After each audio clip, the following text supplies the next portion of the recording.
Sa venue ng Gu Poison match, napansin ni Yunming na napakalawak ng lugar.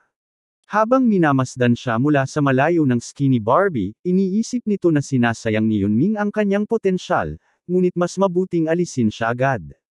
Habang nakatingala si Yunming sa langit, para bang tinatanaw niya ang buong anyo ng arena. Bigla niyang pinunit ang langit gamit ang kanyang kapangyarihan, dahil naramdaman niya ang isang hindi kanais-nais na pagtingin. Ayon kay Won, bawal makialam ang kahit sino sa Gu Poison match. Ngunit tila simula pa lang ay pakialamero na ang Jaegal family. Gayunpaman, hinayaan muna ni Yunming na lumipas ito, dahil maaari niyang harapin sila pagkatapos ng laban. Si Skinny Barbie ay napagod ng husto, dahil hindi lang siya napansin ni Yunming, kundi muntik na rin siyang mabulag kung hindi siya mabilis na umatras. Ang mas malaking problema ay ang pambihirang kakayahan ni Yunming sa espada, kayang punutin ang mismong espasyo, isang bagay na hindi pa naririnig kahit ng mga dalubhasa. Napagtanto ng mga miyembro ng Jaegal family na si Yunming ay hindi basta-basta at hindi nila kayang kontrolin. Desidido silang pigilan siya sa anumang paraan dahil kung hindi, tiyak na maghihiganti ito. Sa kabilang banda, isang babaeng lider ng koponan ang nais sumuko dahil gusto lang naman niyang sumali upang suportahan ang kanyang naghihikahos na pamilya. Ngunit nakasalubong niya ang baliw na aso na handang pumatay, kaya't wala siyang magawa kundi lumaban. Ginamit ng baliw na aso ang kanyang pang-amoy upang sundan siya. Bagamat mabilis ang babae, mahina ang kanyang panloob na enerhiya. Sinabi niya sa aso na pareho silang mula sa Tang clan, kaya hindi niya kailangang magpakalayo-layo. Ngunit sagot ng baliw na aso, hindi niya kinikilala ang sarili bilang bahagi ng angkan. Sa isang iglap, pinugutan niya ng ulo ang babae. Sa ibang banda, naghanap si Yunming ng lugar upang maabot ang Transcendent Realm. Sa isang kuweba, sinimulan niyang tanggalin ang mga harang sa kanyang mga meridian habang ang lason ay kumalat sa kanyang katawan. Ang kanyang panloob na enerhiya ay tumaas ng husto, kasabay ng pagputol at pagbuo muli ng kanyang mga buto. Bagamat masakit, matagumpay niyang naabot ang bagong antas. Upang subukan ang kanyang bagong lakas, ginamit niya ang kanyang daliri upang putulin ang isang bundok. Samantala, ang baliw na aso ay binubuli ang isang matabang gorilla, isang ulila na inampun ng Grand Elder at itinuring na parang sariling apo. Bagamat napakalakas ng matabang gorilla, hindi niya matapatan ang baliw na aso. Sa kalagitnaan ng pambubuli, natatawa ang matabang gorilla habang iniisip si Yunming. Nagtaka ang baliw na aso kaya tinanong niya ang gorilla kung bakit ito natatawa. Sinabi ng gorilla na may mas nakakatakot kaysa sa kanya, si Yunming. Upang magmukhang mas nakakatakot, sinabi ng baliw na aso na isa siyang especially iya mula sa Black Death Alliance. Dahil natuklasan na ng gorilla ang kanyang lihim, kailangan niya itong patayin. Ngunit biglang nanigas ang katawan ng aso, nagsimula itong dumyugo, at lumitaw si Yunming mula sa kanyang likuran. Binati ni Yunming ang baliw na aso, ngunit hindi maalala ng huli ang mukha niya. Pagkatapos na maalis ng arroganting talunan, ang sarili sa kwento, nagkaroon ng maikling flashback. Naalala niya na pinayuhan siya ng isang tao na gamitin ang kanyang monstrous talent at magpanggap bilang ulila upang madaling mampan. Kung papatayin niya ang mga tagapagmana ng angkan at bumalik bilang pinuno, matatanggap siya bilang opisyal na miyembro ng pamilya. Sa kasalukuyan, ang baliw na aso na tinawag na Ganja, ay nakaramdam ng matinding sakit habang parang natutunaw ang kanyang mga laman loob. Hindi niya mauari kung paano siya natalo ni Yunming nang hindi niya namalayan. Sinubukang magmatapang ni Ganja, ngunit bigla siyang tinusok ng karayom ni Yunming sa leeg gamit ang lason. Habang iniimbestigahan ni Yunming ang paligid, tinanong niya si Ganja kung nakita nito ang iba pang mga kalahok. Ngunit ang fat brain, matabang gorilla, ay nagmungkahi na dapat munang alisin ang lason ni Ganja. Sa kanyang isipan, iniisip niya na kung magpapakita si Yunming ng kahinaan habang ginagawa ito, maaari niya itong patayin. Siyempre, ilusyon lamang ito. Habang natatakot si Ganja, nagulat siya nang hindi magpakita ng galit si Yunming sa kanilang nakaraan.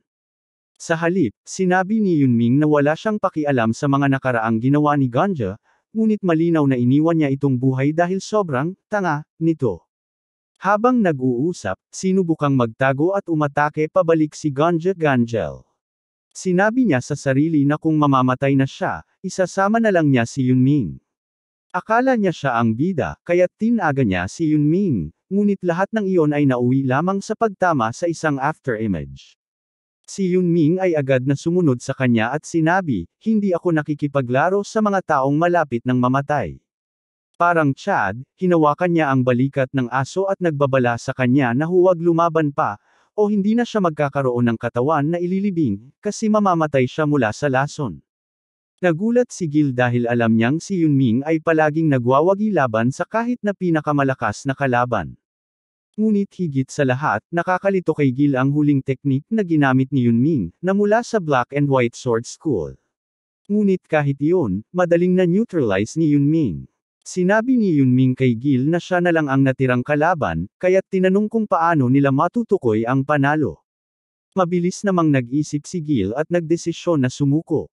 Pinayagan siya ni Yunming, ngunit hindi niya alam kung paano makakalabas, kaya't winasak ni Yunming ang formation. Isang savage na aksyon, at iniutos kay Gil na umalis agad. Pagkatapos, biglang nawala si Yunming sa lugar. Sa ibang lokasyon, makikita natin ang daan-daang kalalakihan na nagsasanay ng swordsmanship. Doon ay namatay ang isang uod sa kamay ni Ganja, isang uod na itinanam sa kanya. Ibig sabihin, patay na siya. Bagamat isang illegitimate child siya ng isang alipin, napakatalino niya kumpara sa kanyang mga kapatid, kaya't kung malalaman ng asawa nito, mawawala ang kanyang posisyon. Kaya't pinili niyang patayin siya ng ilang beses, kaya iniwan siya sa Tang clan at binigyan ng ibang pagkakakilanlan. Ngunit bilang ama, hindi niya kayang patayin ang anak, kaya't nagpasya siyang maghiganti. Inutusan niya ang kanyang mga disipulo na magtipon at nagsabing guguluhin nila ang Tang clan. Sabi pa ng ama ni Ganja, simula ngayon, walang sino man na may pangalang Tang clan ang makakabalik ng buhay mula sa Mount Gonan, kung saan nagaganap ang kompetisyon. Sa gabi, naiisip ni Yunming na pagkatapos maglakbay buong araw, wala siyang nakasalubong na tao. Kahit gaano kalawak ang mundong ito, mahirap pa ring paniwalaan. Habang kumakain ng karne, napansin ni Yunming na sadyang nagkunwari sila kaya't hindi makalapit sa kanya. Kung ganon, ang mga natirang buhay ay mula sa Joel family, kaya't naisip niyang dapat nilang magbayad para sa kanilang kasalanan. Pinagmumuni ni Yunming ang napakagandang langit at pagkatapos ay natulog habang iniisip ang tungkol sa kanyang ina. Pagkatapos ay napansin niya si Red Dog, ngunit hindi siya makilala. Inaasahan niyang makatagpo ng huling natirang buhay, ngunit hindi niya matukoy ang kanyang pagkakakilanlan. Aaminin niyang mahirap para sa kanya, ngunit ang hindi maiiwasang desisyon ay kailangan niyang patayin si Yunming. Habang naglalabas siya ng poison distribution gas at ginagamit ang 10 poisons ng Tang clan, bigla na lang hinawakan ni Yunming ang kanyang leeg. Tinanong ni Yunming si Red Dog kung siya ba ay nakikipagtulungan sa Joel family. Sinabi ni Red Dog na habang ang lahat ng iba ay nakikipagkumpetensya, nakahanap siya ng ligtas na lugar at nagplano na patagilid na salakayin ng huling buhay na natirang kalaban. Pero hindi nakaligtas si Red Dog sa mga mata ni Yunming. Tinutok ni Yunming ang tanong na para bang alam niyang darating siya. Sinabi ni Yunming na kung gusto pa niyang huminga, kailangang sumagot siya. Naisip ni Yunming na patayin si Red Dog dahil hindi siya sumasagot. Ngunit isang dagger na parang espada ang nahulog mula sa kamay ni Red Dog. Kaya napansin ni Yunming na ito nga ang Red Dog. Hindi niya alam kung paano ito nalaman ni Yunming. Si Yunming ay ganap na walang awa at sinabi, hindi ka pa rin nagbago. At mukhang sisirain na niya ang mukha ni Red Dog. Samantala, si Skinny Barbie ay nag-aalala na baka nabigo ang kanilang misyon at si Yunming ay nakatalo pa ng mga kalaban na mas mataas ang antas. Akala niya na kaya niyang lamangan si Yunming sa mga laro, ngunit, nagkamali siya. Ang buong formation nila ay nawasak na, at ang number 10 na kalaban ay tinalo na rin ni Yunming. Subalit, nagdadalawang isip si Skinny Barbie kung natutunan na ba ng Red Dog ang aral. Inisip ni Skinny Barbie na kung mananalo si Yunming, tapos na sila. Nang bigla niyang mapansin ang isang pinagmumula ng liwanag sa formation, napagtanto niyang ito ang ama ng Crazy Dog, kaya tatawagan natin siyang Minion.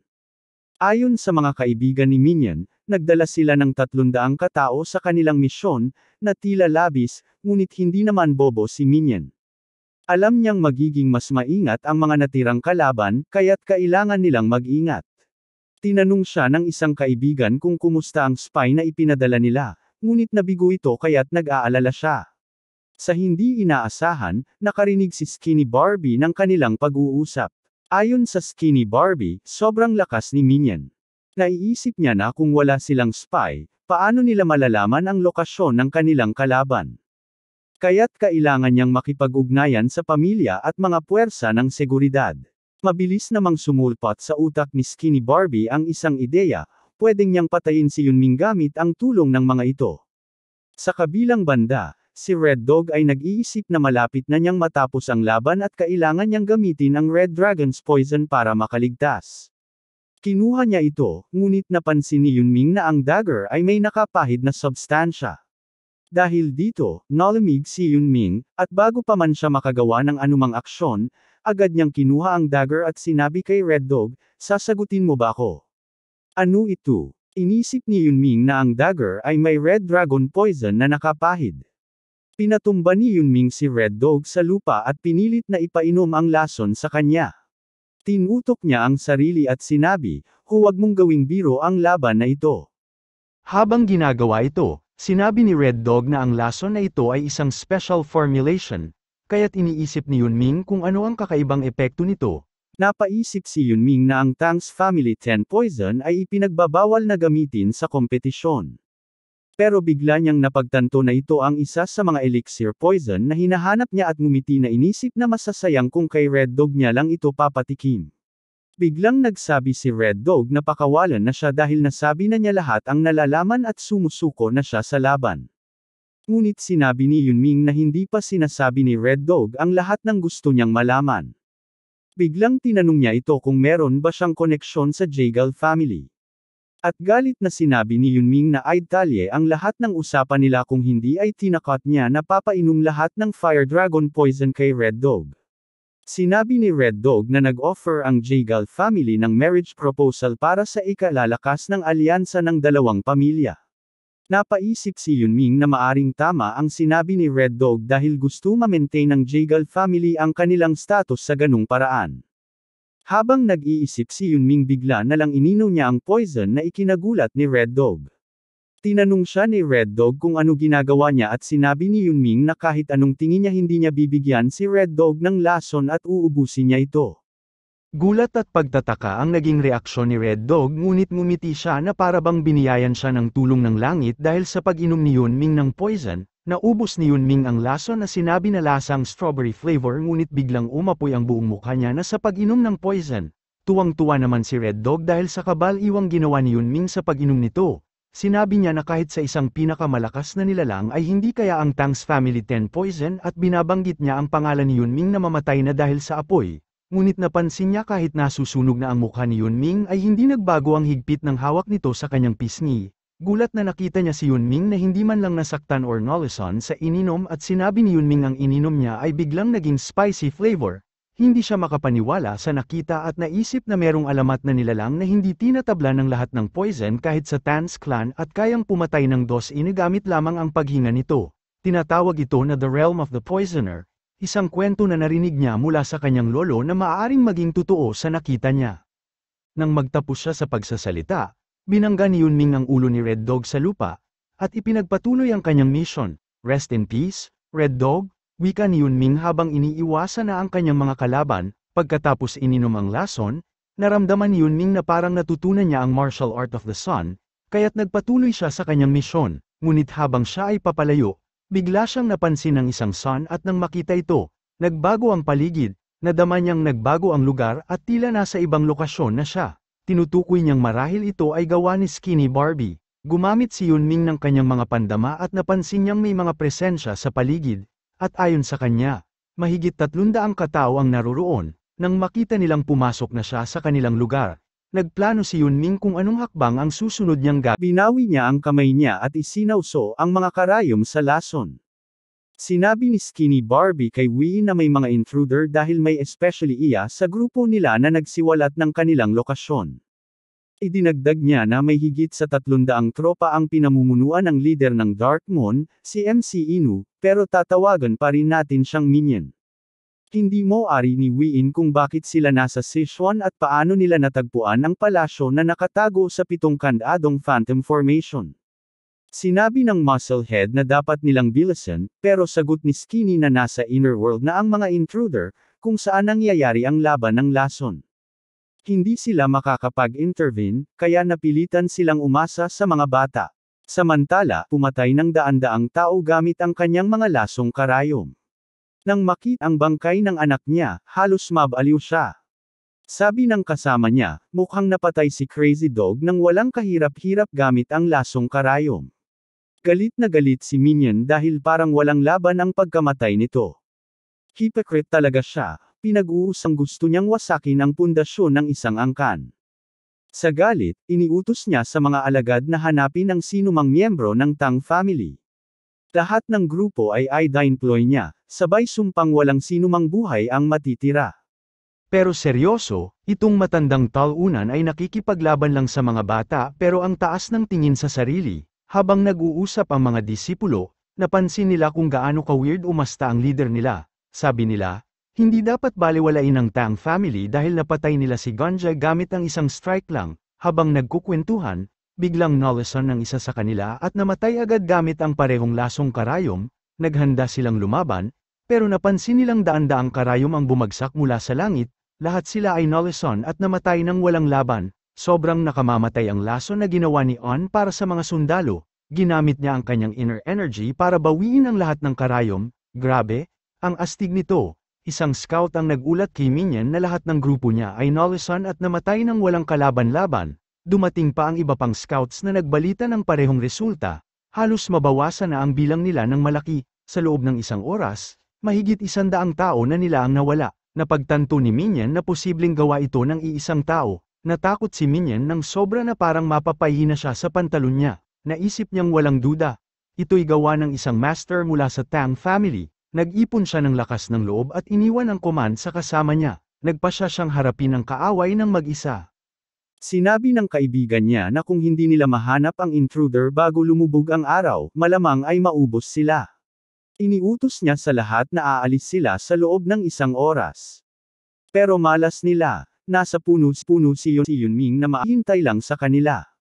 Nagulat si Minion na hindi niya naramdaman ang presensya ni Yunming na hanggang sa magsalita ito. Nang sabihin niya sa lahat na umiwas, napansin niyang patay na pala silang lahat. Tinanong siya ni Yunming na kung siya ang leader. Kahit alerto siya, hindi niya naramdaman si Yunming na bumaba mula sa puno. Pero iniisip niyang masyado pang bata si Yunan para maging master. Ginamit ni Yunming na chi niya para bawiin ang mga karayom. Ang lupit, parang badass. Iniisip ni Minion na parang Einstein siya habang sinusubukang unawain kung gaano kalakas si Yunming na kung paano niya nagawa ang teknik na yon. Sigurado siyang maraming inner energy ang kinain nito. Sinabi niya kay Yunming na hindi pa niya ito nakikita dati, pero sagot ng chat natin, wala akong pakialam sa iniisip mo o ginagawa mo. Mamamatay ka rin, kahit anong mangyari. Gumamit si Minion ng isang teknik at nag-transform siya, parang Super Saiyan 4, sabay sugod kay Yunan. Pero sa gulat niya, napigilan si Yunming na gamit ang isang palad lang. Sabay tawa si Yunming na tanong, yun na ba yun? Halos mabaliw si Minion sa inis. Sa flashback, nalaman natin na minsang sinira ng Black Death Alliance ang isa sa 9 na factions. Kaya naman sumali si Minion sa kanila ng kusa. Bilang gantimpala, nagpa siya ang leader na paghusayin ang palm technique. Ang dating Peak Shaking Palm ay pinalitan ng pangalan at naging Heavenquake Palm. Ang Black Leader ay kumbinsido na ito'y mas malakas matapos ang pagbabago, ngunit hindi siya makapaniwala na ang ganitong technical ay natalo lamang ng isang batang lalaki. Ang lason na ininom ni Yunming na may ang Fire Dragon's Venom. Kapag na-master ito, ang lakas nito ay kasing deadly ng Sword Chi na may intensyon na gupitan ang anumang bagay, tinatawag itong Sword Force. Sa parehong paraan, ang Venom Chi na may layuning sunugin ang lahat ay nagiging Venomous Force. Dahan-daang nagkakabasag ang Heavenquake Palm, at biglang nasunog ng buhay si Minion. Dahil dito, pinangalanan ni Yunming na kanyang technical bilang Fire Venom Force. Pagkatapos, lumapit si Yunming sa natitirang mga nakaligtas at tinanong, sino ang gustong mamatay muna? Wala siyang balak magtira ng buhay sa kanila. Dumating si Minion sa eksena na nagkukunwaring malakas, sabay bigkas ng maangas na talumpati. Inutusan niya ang mga alagad na bumuo ng porma sayon at palibutan si Yunming. Pero tingnan niyo ang mukha niya, mga kaibigan, nagmumukhang talunan habang napapalibutan ng kaaway. Nangako ang matanda na ipaghihiganti ang mga namatay, na nagpaalala kay Yunming na kanyang pagsasanay kasama ang Bong Brigade. Noong huli, ginamit niya ang Whirling Chaos Dance, pero ngayon ay gagawa siya ng bago. Nawala siya sa paningin, at biglang nagliliparan ang mga ulo kaliwat kanan. Hindi matukoy ni Minion ang galaw ni Yunming habang galit na sumugod ang mga disipulo. Pinulbo si Yunming ng kanilang mga espada habang nasa ere. Gamit ang mga sirang piraso ng espada na pinuno ng kanyang chi, muling nilikha ni Yunming 10,000 Heavenly Flower Rain. Hindi ba't ang astig nito? Habang naglalakad si Yunming, napapatay ang 12 ng mga kalaban na napupunit sa piraso-piraso. Bagamat hindi ito kasing lakas ng orihinal, pinangalanan ito ni Yunming bilang Iron Shard Volley.